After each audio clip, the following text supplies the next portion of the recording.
बुद्धं परं विश्वनाथं न देवो न बन्धुर्न कर्मा न कर्ता न अङ्गं न सङ्गं न स्वेच्छा न कायं चिदानन्दरूपं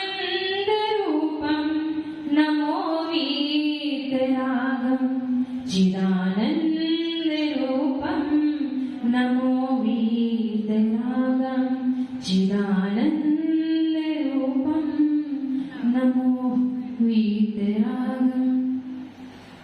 बड़े उत्तरकालवर्ती त्रैलोक पूज्य विश्वनाथ है पंच परमेश्वरी भगवान की आदि ब्रह्मा आदि तीर्थवर्षी आदिनाथ भगवान की चिंतामणि पारशुनाथ भगवान की विश्ववंदनीय वर्तमान चिन्ह शासन नायक महावीर भगवान की परम पूज्य आचार्य श्री आदि सरोजी महावीर की दिव्य सर्वसम्मति सरोजी गुरुदेव की पूज्य गुरुदेव के चरणों में नमन। अध्यात्म में योगी मेरा तुमको नमन, वात्सल्य के धनी हो तुमको नमन, जीवन के मुक्तिकारी तुमको नमन, मुक्ति के पथि के ससवारी हो नमन, तू ही मुझे पालनहारा अभिराम है, तू ही मुझे पालनहारा अभिराम है, सुंदर सागर गुरुवर तू महान है, सुंदर सागर गुरुवर तुम्हें प्रणाम है। बोले रत्नत्रय तपोधन श्रेष्ठ मम शिक्षा दीक्षा गुरु परम श्रद्धेय आचार्य भगवान सुंदर सागर जी महाराज की, तीन कमलों बड़े मुनिराजों की, द्वादशाम जिनवाणी माता की।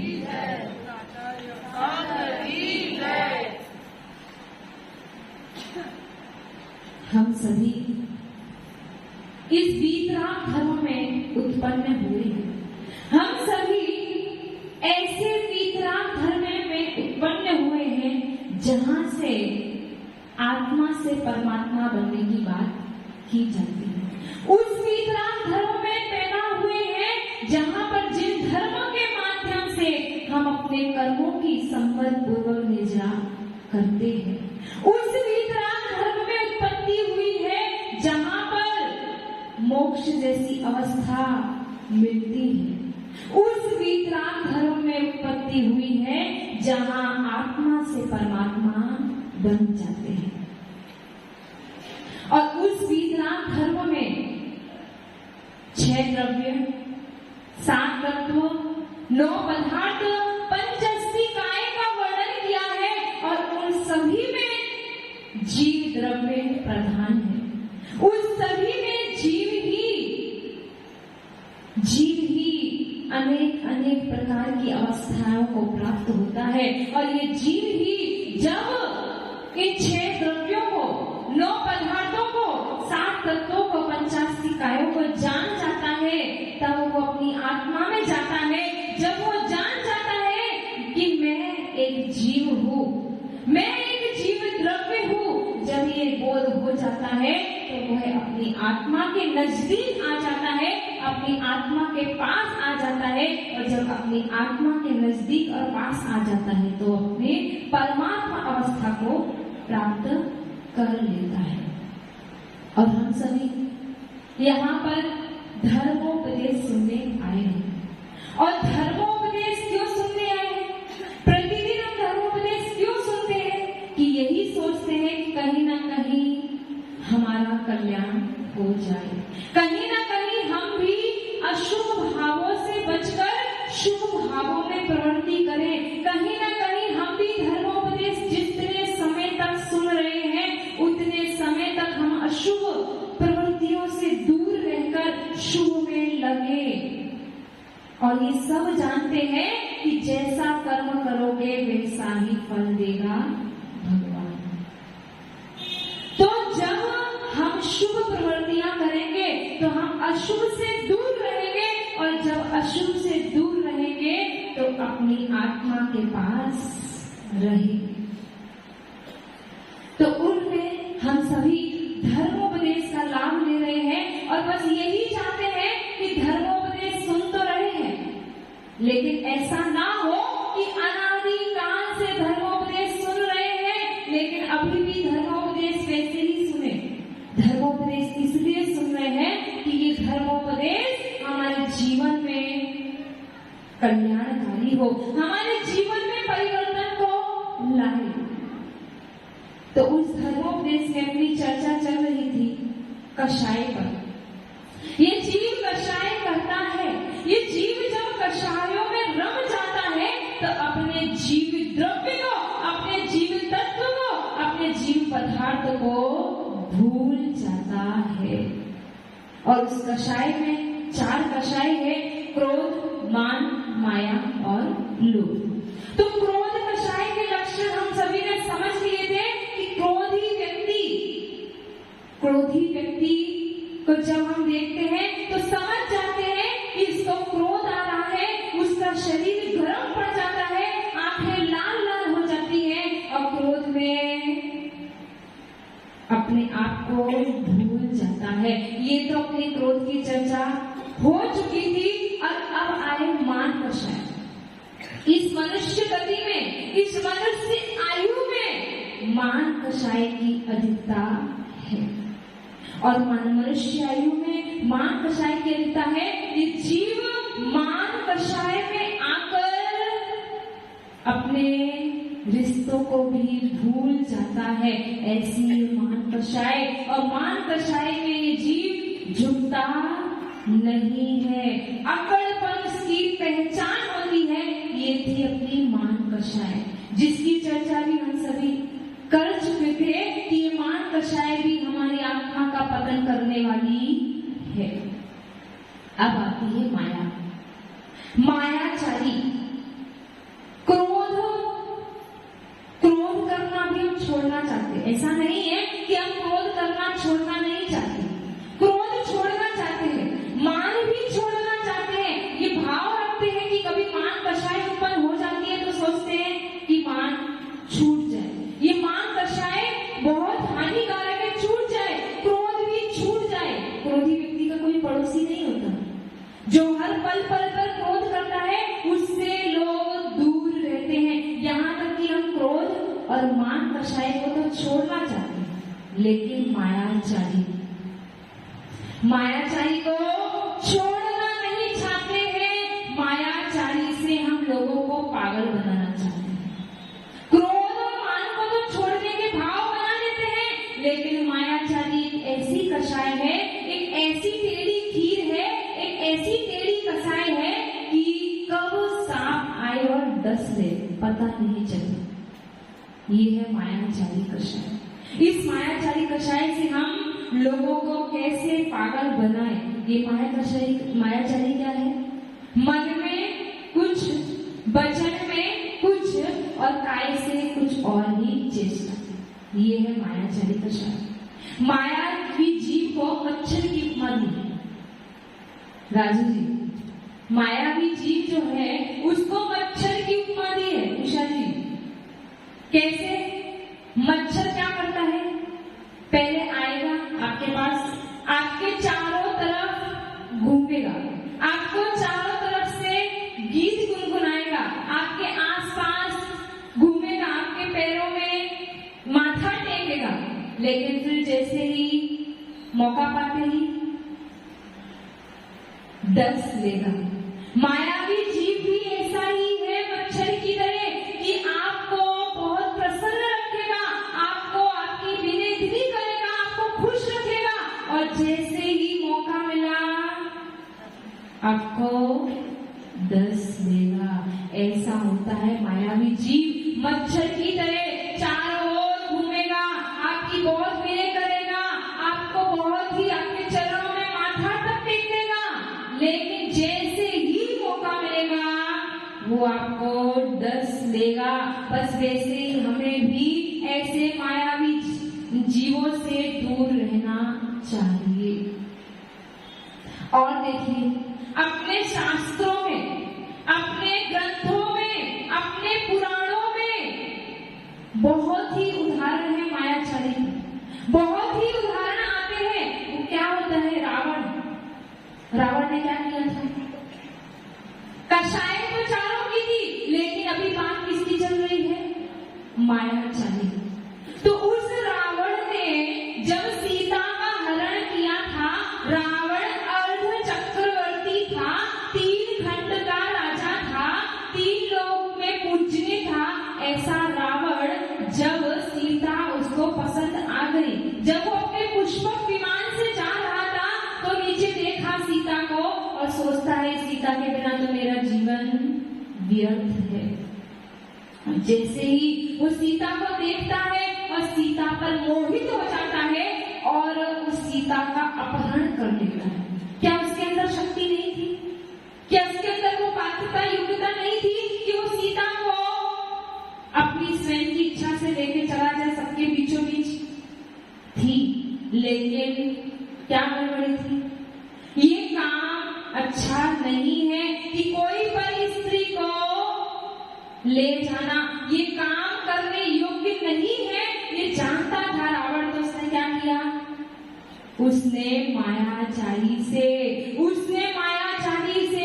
उस सीता का अपहरण कर लिया। और सीता का अपहरण के बाद भी, सीता को अपहरण करने के बाद सीता सती थी। सीता अपने राम के अलावा किसी और के बारे में स्वप्न में भी नहीं सोच सकती थी। और रावण ने उस सीता को कैसे कैसे लुभाया, कैसे कैसे उसको अपनी ओर आकर्षित करने के लिए किस किस प्रकार से उसको सीता को मन में उसको बसाने के लिए क्या क्या नहीं किया। लेकिन सीता कौन थी? सीता सती थी। उस रावण ने हर प्रकार से कोशिश कर ली उसको रिझाने की, लेकिन वो नहीं मानी। फिर अंत में कहते हैं ना, जब घी सीधी उंगली से ना निकले तो क्या करना? टेढ़ी करनी पड़ती। तो उस रावण ने भी क्या किया?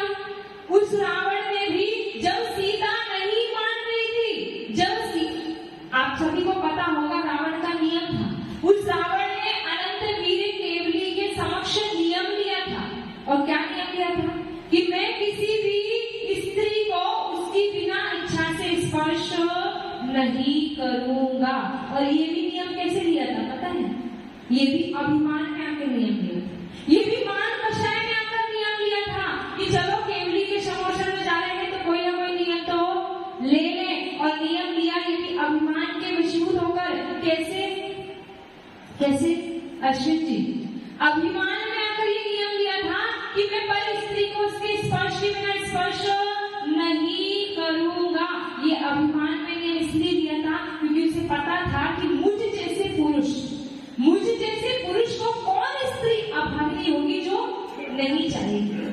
इस मान कषाय में उस रावण ने नियम लिया था। और जब नियम ले लिया तो नियम तो नहीं तोड़ना है। और जब ये नियम ले लिया तो फिर क्या हुआ? सीता तो मान रही नहीं। फिर क्या किया? उसने देखा जब सीधी उंगली से घी नहीं निकल रहा है तो उंगली को टेढ़ा करना पड़ेगा। तो उसने फिर क्या किया?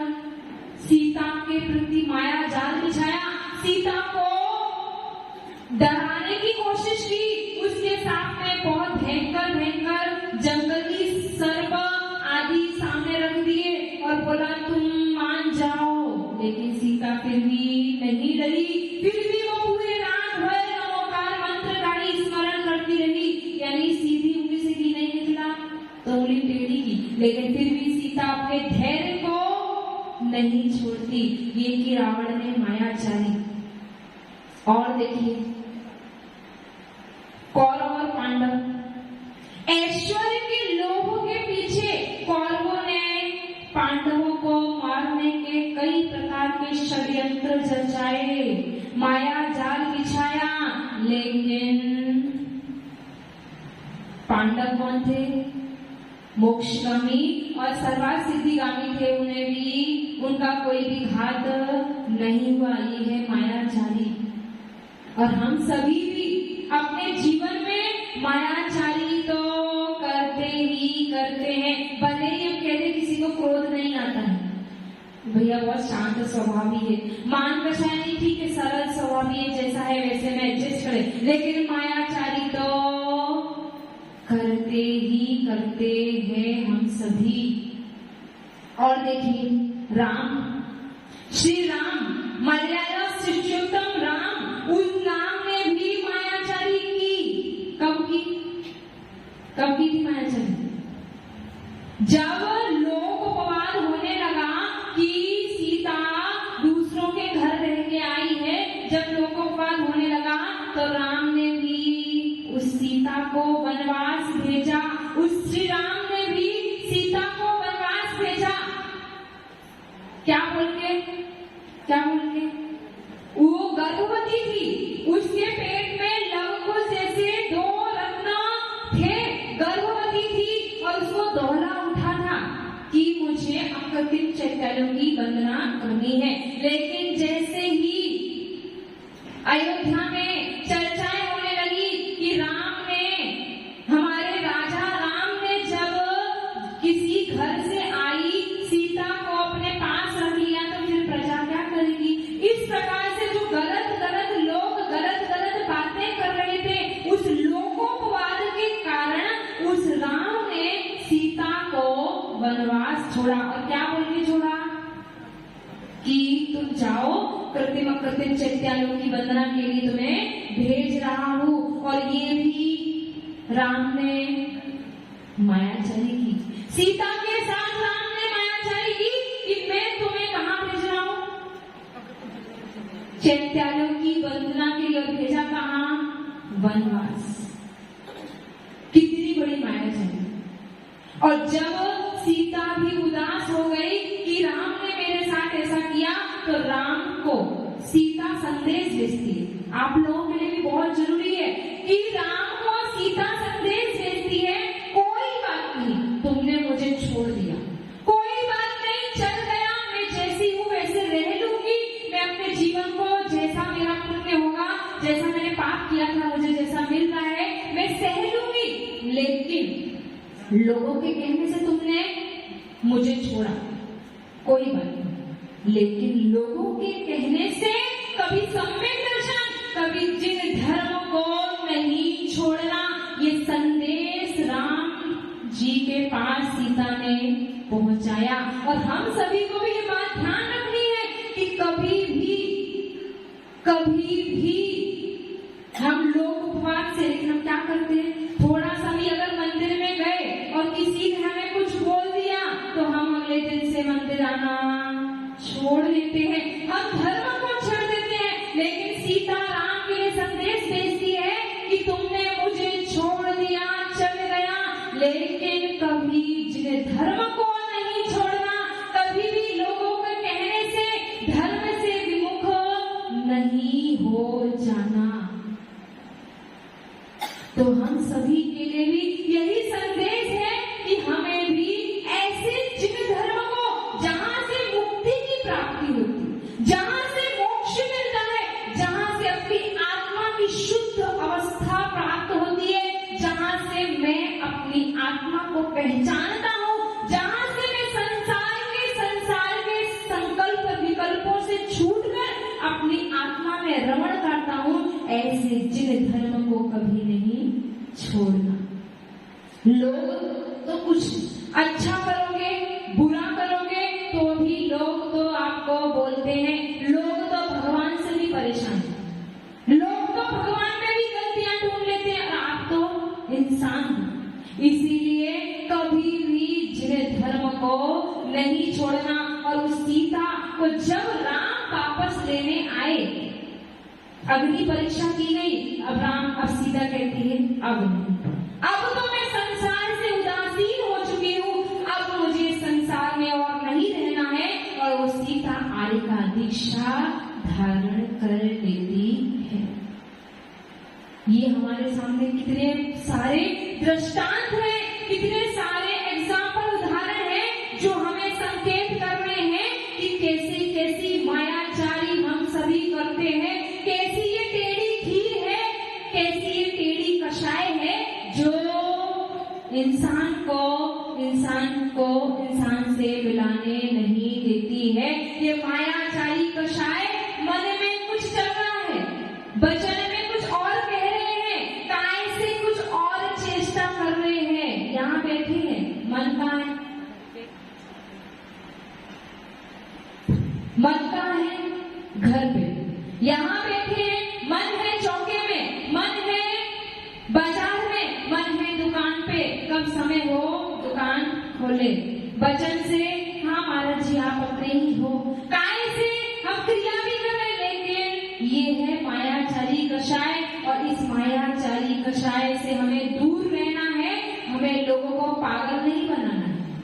लेकिन हम यही करते हैं, हम क्रोध कषाय, मान कषाय को तो छोड़ना चाहते हैं, लेकिन मायाचारी को छोड़ना नहीं चाहते हैं। मायाचारी से लोगों को पागल बनाना चाहते हैं। लेकिन ये बात ध्यान रखना, ये कषाय अपना स्वरूप नहीं है, ये कषाय अपनी नहीं है। ये कषाय तो पर है और आत्मा तो स्व है। और पर से जब आत्मा स्व में लीन रहती है, जब पर को दूर रखती है, तो अपनी आत्मा से परमात्मा को प्राप्त करती है, अपनी आत्मा से शुद्ध अवस्था को प्राप्त करती है और सिद्धत्व पद की प्राप्ति करती है। बोले ओम नमः सिद्धेभ्यः। परम पूज्य आचार्य सुंदर सागर जी महाराज की